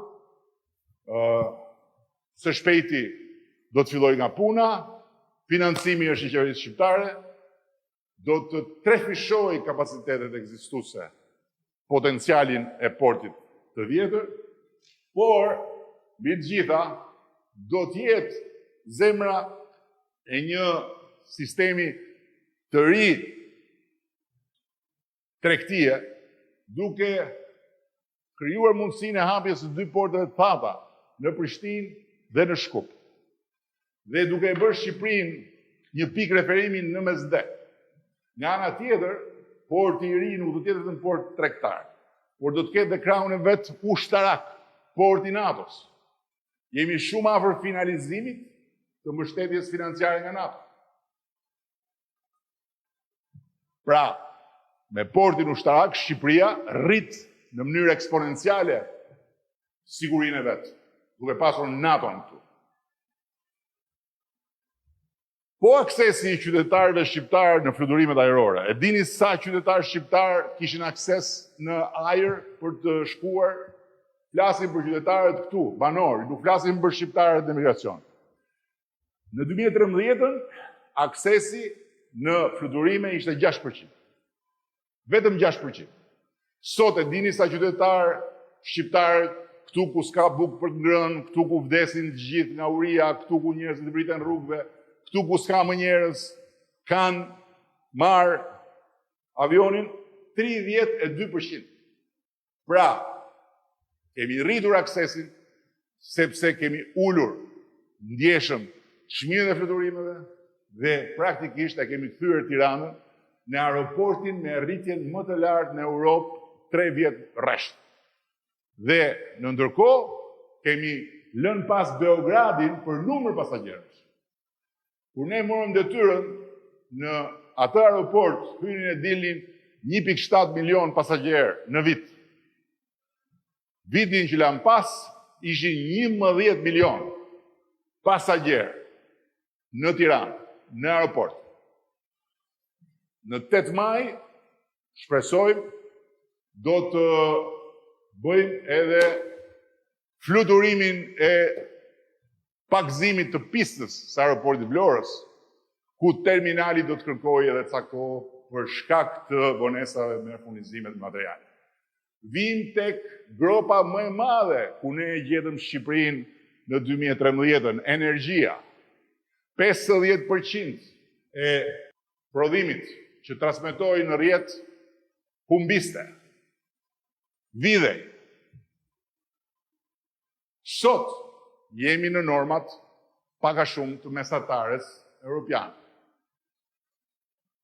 Dhe ajo që është më e rëndësishmja që duhet ta dinë të gjithë, për herë të parë, qysh se ne kemi marrë detyrën, një qeveri e Shqipërisë ka rritur prodhimin, pra ka rritur burimet dhe ka rritur kapacitetet prodhuese të Shqipërisë. Nga një anë, burimet sot nuk janë vetëm hidrike, siç ishin, 10% e prodhimit sotëm të Republikës Shqipërisë është fotovoltaik, në 2030 do të shkuar 30%, dhe në mandatin e 4 ne do të marrim përfundimisht pozicionin e një vendi sovran në energji, nuk do kemi më nevojë të importojmë energji nga askush, përkundrazi, jo vetëm do të kemi për vete, por do të mund t'ju eksportojmë dhe tjerëve. Tani, kur ne morëm detyrën, fuqia e përgjithshme prodhuese, se kjo është shumë e rëndësishme. Kjo ishte fuqia e përgjithshme prodhuese e Shqipërisë. Ju kujtohet këneta, ndoshta duke u bazuar edhe te uji vet. Premtonte Shqipërinë superfuqi energjetike. Diku ma kapi veshi prap në një nga ato të bufit. Superfuqia energjetike e premtuar ishte kjo. Gjithë ajo shifër lartë është sekretari i parë i sekretarit që u bë pastaj kryetari i partisë opozitare. E kishte bërë shoku Enver atë bashkë me diktaturën. Këneta shtoi vetëm këtë, shifër këtu, dhe e shtoi me skemë mbështetëse. Pra duke i dhënë lek kompanisë që ndërtoi Ashtën. Dhe prodhimin Këneta e rriti vetëm me 241 megavator. Shikoni sot prodhimi ishte atje kur ne e morëm, pra shoku Enver me shokun Buf, atje, këtu është rezultati. Pra, 2 fish prodhim. 3298 megavator. Dhe këtu do shkojmë në 2030. Kjo do jetë Shqipëria sovrane. Dhe të gjitha këto janë të planifikuara, nuk janë ëndra. Janë të gjitha në tavolinat e Ministrisë së Energjisë dhe Infrastrukturës. Dhe ka dhe një gjë tjetër që shoku Buf bëri, që është një nga krimet më të mëdha ekonomike që janë bërë Shqipërisë dhe shqiptarëve nga pushtetarët, që 4 hidrocentrale ja mori popullit dhe ja dha një privati. Nuk e bën njeri këtë, nuk ndodh kjo asgjë kundi. Nuk ndodh. Ja mori popullit dhe ja dha një privati. Dhe pse ja dha? Në këmbim të TVSH-s. Ja hoqi sistemit publik dhe ja dha një privat. Pra, 50% e prodhimit të shokut Enver vidhej. Ndërkohë që sot ne kemi jo vetëm 2 fish prodhim nga çfarë gjetëm nga shoku Enver me shokun Buf, por kemi edhe një rënje drastike të humbjeve në rrjet, ndërkohë që sot vjedhja e energjisë është një gjë shumë e rrallë. Dhe argëtimi është i plot. Çmimi i energjisë, nga një shkurti, çmimi i energjisë për konsumatorët familjar, 1 milion e kusur, u ul në 10.5%. 95% e klientëve familjar morën ulje të çmimit. Vim te uji, sepse dhe te uji kemi për të treguar faktet.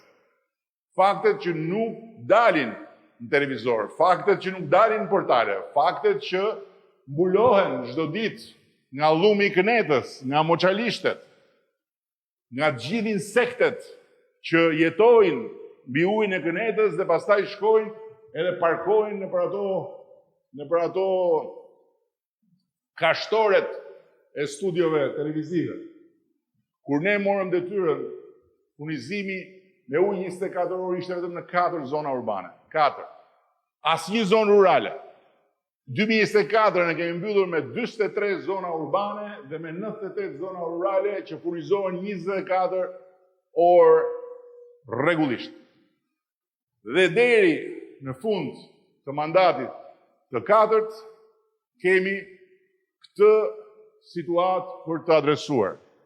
16 zona urbane të mbetura, nga të cilat 11 janë në kantier sot që flasim, dhe 37 zona rurale.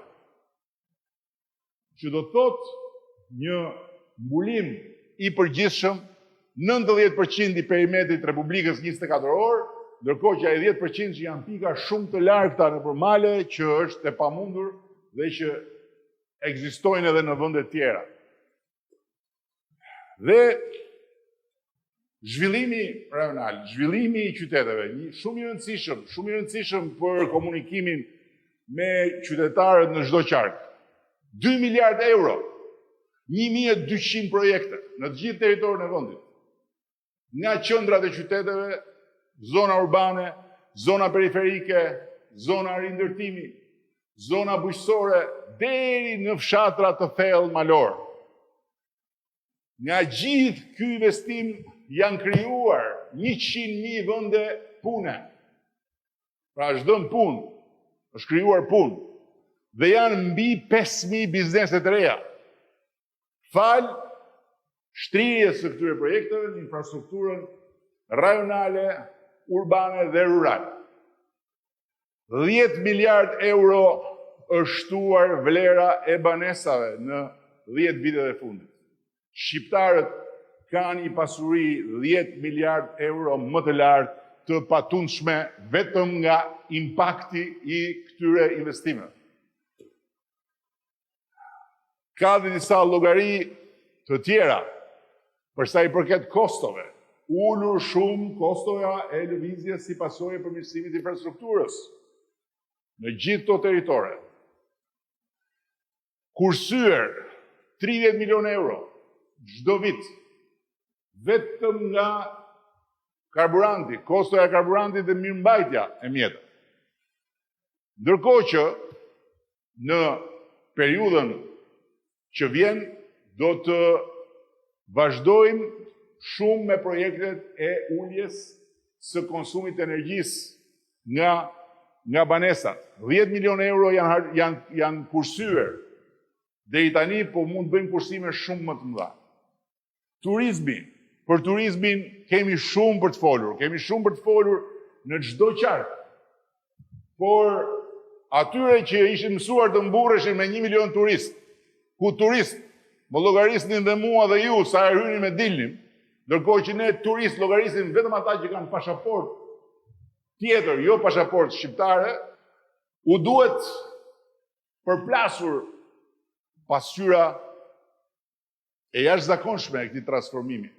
E jashtëzakonshme, është rritur 10 fish Shqipëria turistike. Është bërë trend evropian. 12 milion turist në 2024. Viti ka nisur janar-shkurt 20% më shumë vizitorë se sa janar-shkurti i vitit kaluar. Mund të shkojmë në 20 milion pas një frikë në 2030. Por nga ana tjetër duhet të ngadalësojmë turizmin masiv dhe duhet të fokusohemi shumë më tepër tek turizmi elitar dhe ekologjik. Dhe kemi rrugës projekte madhore, projekte që do të impaktojnë në mënyrë serioze prodhimin e përgjithshëm kombëtar të vendit. Turizmi kontribonte me shumë më pak se 1 miliard euro në ekonomi. Sot jemi thuajse 5 miliard euro të ardhura vetëm nga turizmi. Hotelet, s'kishte një hotel real me 5 yje. Yjet prodhoheshin tek partia. Emrat e hoteleve ishin kombinime mbi emrash edhe emrash kalamajsh. Sot kemi mbi 50 kontrata me hotele me 5 yje. Të gjitha brandet e mëdha janë të interesuara të vinë në Shqipëri. Dhe keni parasysh dhe gjë. Nga banorët e Republikës së Shqipërisë ka pasur një numër shumë të rëndësishëm daljesh jashtë vendit për pushime apo për biznes. Dhe ky numër është 3 fishi i numrit që ishte. Pra banorët rezident në Republikën e Shqipërisë kanë dalë 3 herë më shumë për turizëm dhe biznes jashtë. Qa tregon kjo? Që janë varfëruar apo që sot kanë më shumë mundësi. Ndërsa brenda Shqipërisë në 2024 kanë lëvizur për turizëm 979.456 individ. Të gjitha këto janë të regjistruara lëvizjet për turizëm. E pamendueshme. Jo shumë vite më parë. Bim të mjedisi edhe tek mjedisi kemi shumë për të thënë në të gjithë territorin.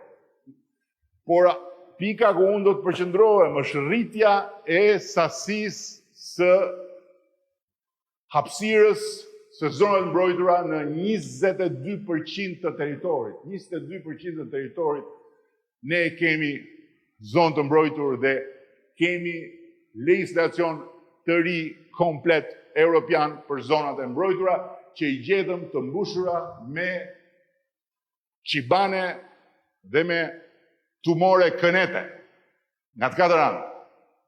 Dhe në Shqipërinë 2030, synimi ynë është që të jemi një vend ku mbledhja dhe riciklimi i mbetjeve jo vetëm janë konform kuadrit BE-s, po janë në një nivel tjetër nga ky që kemi sot, që është ku e kume atë që kishim, po që është i pamjaftueshëm për atë që duhet kemi.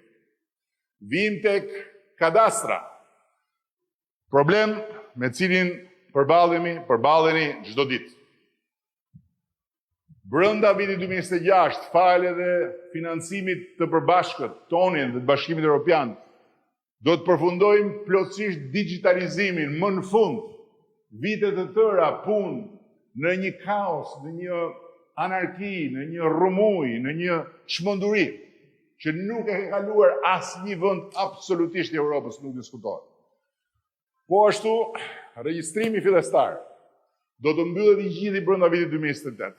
Dhe nga ai moment, gjithçka do të jetë ndryshe, transparente dhe e lexueshme drejt për drejt, qoftë nga qytetari, qoftë nga biznesi. Legalizimet 21.750 se këtë di përmendsh ishin në ditën që ne morëm detyrën. 8 vjet këneta, nxiti ndërtime pa leje nga të katër anët dhe legalizoi vetëm 21.750. 270.000 legalizime kemi kryer ne. 270.000 legalizime deri në fund të 2024-s dhe brenda vitit 2028 do të mbyllen dhe ato që kanë mbetur. Ky është synimi.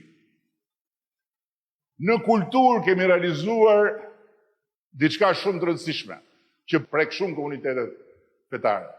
650 operacione shpëtimi dhe restaurimi të objekteve pasuri kulturore. Natyrisht, shumica dërmuese në mos gjitha janë objekte kulti, që ishin në prag të zhdukjes. Dhe që kur ne kemi marrë detyrën, edhe kjo është për të shënuar, jemi e para qeveri nga momenti i ndryshimit sistemit që ka ndërtuar teatro dhe ka ndërtuar muze. Këneta ka ndërtuar dhe rindërtuar vetëm një pavion, që nga një pavion historik e ktheu një pavion quasi psikiatrik në katin e 3, atë katër të muzeut kombëtar, hiq ca, fut ca, vër ca tela atje me demek persekutimi, do më thonë një absurd, një banalitet, një turp. Ne kemi bërë krejt të reja, 20 sala teatri dhe kemi ndërtuar 20 muzeume. Rindërtuar ose ndërtuar nga e para disa prej tyre. Jemi sot për mandatin e 4 me 3 vepra madhore. Me 3 vepra madhore, galerinë kombëtare, teatrin kombëtar dhe muzeun e madh kombëtar që janë të treja në faza të ndryshme të procesit. 2 janë në kantier, muzeu kombëtar së shpejti do të jetë dhe ai në kantier. Më tutje, një ambicie që i ka ardhur koha është fillimi i ngritjes së rrjetit të qendrave kulturore shqiptare në Itali, në Greqi, në SBA, në Gjermani, në Angli, në Francë. Një kërkesë që vjen nga diaspora dhe të cilën ne duam të adresojmë bashkarisht me diasporën, por sot kemi më shumë mundësi që të hyjmë edhe me financim. Mbrojtja. E kemi 10 fishuar, 10 fish investimi në fushën e mbrojtjes. E di sa kishte mbrojtja në 2013. Është e pabesueshme, 28 milion euro. 28 milion euro. Ushtrin më të keq paguar në Europë. Përveç se një ushtri e kapur keq edhe nga korrupsioni, nga shqitja e vendeve për t'ikur deri edhe në Afganistan. Sot është 280 milion euro. 5 fish rekrutime në forcat armatosura. Sot është ushtria më e mirë paguar e rajonit. Me i pagë mesatare, jam shumë krenar për këtë, më të lartë se gjithë vendet e tjera Ballkanin Perëndimor. Edhe Serbinë e kemi sapo kaluar me pagat në ushtri. Dhe synojmë që brenda mandatit 4 në Shqipërinë 2030 paga mesatare e ushtrisë shqiptare, e forcave tona të armatosura, të jetë në mesataren e ushtrive të NATO-s.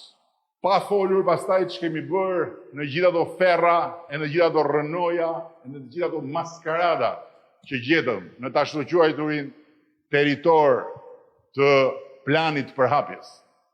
Një fernaj që sot është bazë ajrore, taktike e NATO-s.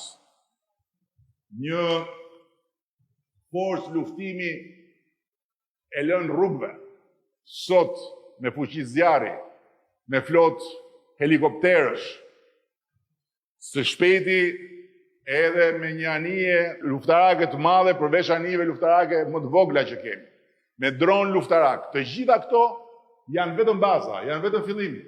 Janë vetëm fillimi një transformimi që ka ardhur edhe si shtysë e kohës që jetojmë. Industria ushtarake ka filluar të hedhë themelet për të prodhuar këtu municione, armatime, dron luftarak, mjetet e blinduara, made in Albania. Së shpejti, të gjitha këto do të mund t'u tregohen qytetarëve të Republikës Shqipërisë. Shkollën e aviacionit do ta rilindin. Kemi bërë një marrëveshje mirëkuptimi me një partner shumë fuqishëm ndërkombëtar dhe brenda vitit 2028 do të kemi edhe kampusin modern të Akademisë Forcat Armatosura në Tiranë, ku ka filluar ndërtimi, një pjesë edhe kemi treguar për publikun. Flota vetare e Republikës Shqipërisë, siç thash, do të ketë një super anije së shpejti dhe do të bëhet me 3 anije luftarake të reja.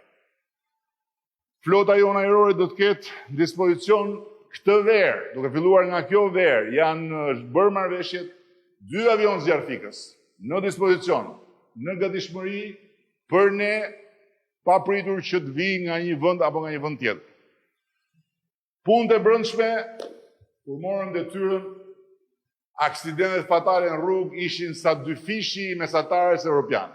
Sot jemi më mirë se sa Serbia, se sa Marizi dhe se disa vende të rajonit që janë antar të BE-s si Rumania dhe Bullgari.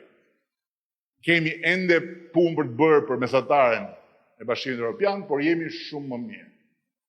Fakti është 13 vdekje për 100.000 banor kur ne morëm detyrën, sot kemi zbritur në 7 për 100.000.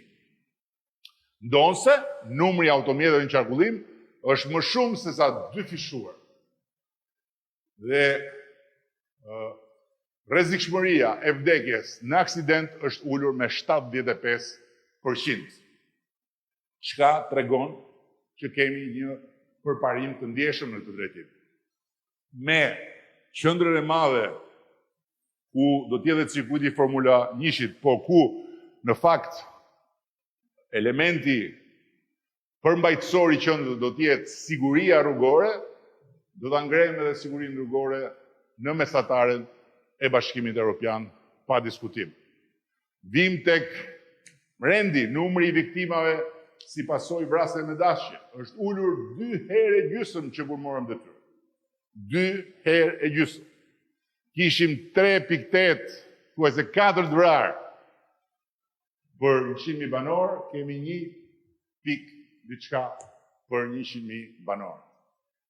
Dhe e rëndësishme që brenda vitit 2026 do të pajisin çdo shtetas shqiptar edhe me kartën e identitetit digital, e cila do të jetë në të njëjtën kohë me përgatitje që po bën edhe Bashkimi Evropian për kartën europiane të identitetit digital. Brenda vitit 2026, 12 qytetet qendrësharku do të jenë të futura në programin e monitorimit me kamera inteligjente, që do ta ngrenë rrjetin e integruar të sigurisë në një nivel krejt tjetër si asnjëherë më parë, duke shpeshtuar parandalimin, duke shpejtuar kohën e reagimit ndaj keqbërësve dhe identifikimin e tyre. Fola për drejtësinë, por nga ana tjetër kemi drejtësinë për të gjithë, jo thjesht drejtësinë si luftë kundër korrupsionit në nivelet e larta. Dhe këtu kemi në plan që të kemi një amnisti periodike për gratë dhe për të miturit, dhe po ashtu jemi shumë të përkushtuar në një projekti inovativ që bëhet si modeli i parë rajon, ndërtimi i institutit të miturve në konflikt me ligjin. Jo më vetëm burg për të miturit, por një model inovativ që bazohet në edukim, bazohet në reintegrim dhe vendos Shqipërinë në një pozicion pararoj në Bashkimin Evropian, ku Franca dhe ndonjë vend tjetër janë duke eksperimentuar me shumë sukses këtë model. Po ashtu synojmë të digitalizojmë përfundimisht edhe sistemin e drejtësisë, shpresojmë në bashkëpunimin e pushtetit pavarur gjyqësor, në mënyrë që të kemi një transformim në eficiencë të sistemit drejtësisë kur vjen puna tek qytetari. Për politikën e jashtme, besoj që keni plot çfarë të flisni, por unë dua të fokusohem tek ato që janë përfitimet drejt për drejta të emigrantëve të shteteve shqiptar që jetojnë jashtë. Ata kishin 0 shërbime online. Sot kanë 52 shërbime që i marrin pa lëvizur fare nga vendi, jashtë kufive, dhe nga ana tjetër, pa llogaritur këtu, uljen e madhe të kostove edhe të kursimin e energjisë dhe të stresit në marrjen e këtyre shërbimeve. Sot shqiptarët udhtojnë në 126 vende pa vizë, kemi nënshkruar 11 marrëveshje për njohjen e konvertimin e patentës shqiptare, por këtu përsëri hym tek pasaporta në BE. Me pasaportën në BE nuk kam diskutime që edhe patenta është po njësoj. Dhe mbyll me shërbimet e përgjithshme, lufta kundër korrupsionit vogël, lehtësimi i aksesit të qytetarëve në shërbime, heqja e sporteleve ku zhvilloheshin të gjithë mini dramat e shoqërisë shqiptare, dhe nga një grush shërbimesh online, kur ne morëm detyrën, sot janë 1252 të tilla. Vetëm vitin e fundit, përmes platformës i Albania, kemi ofruar 15.2 milion shërbime, ose 5 fishi i vitit 2019, kur i Albania mori hov fal faktit që ra Covidi dhe njerëzit u orientuan drejt i Albanias. Fal këtij transformimi, bazuar në një audit ndërkombëtar që i kemi bërë i Albanias, janë kursyer 620 milion euro nga xhepat e qytetarëve. 33 milion euro u janë kursyer emigrantëve, fal i Albanias. Nëse do ishte i Albania, 620 milion euro do kishin hikur për të marrë këto shërbime. Koha që është kursyer, të gjithë atyre që kanë marrë shërbime nga i Albania, është sa 25.000 rrotullime rreth tokës. Dhe 75.5 milion flet letre janë kursyer dhe si rjedhoi edhe një numër i konsiderueshëm drurësh nuk janë prerë dhe ngrënë nga burokracia.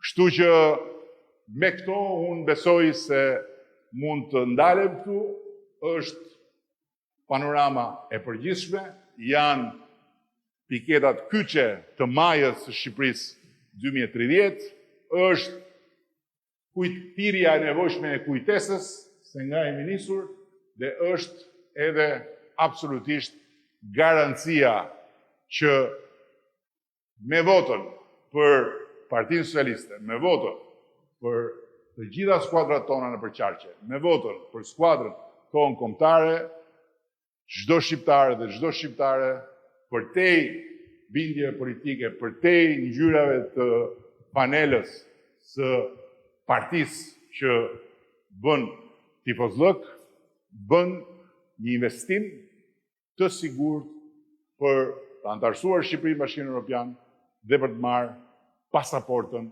europiane të Shqipërisë. Shumë faleminderit edhe forca.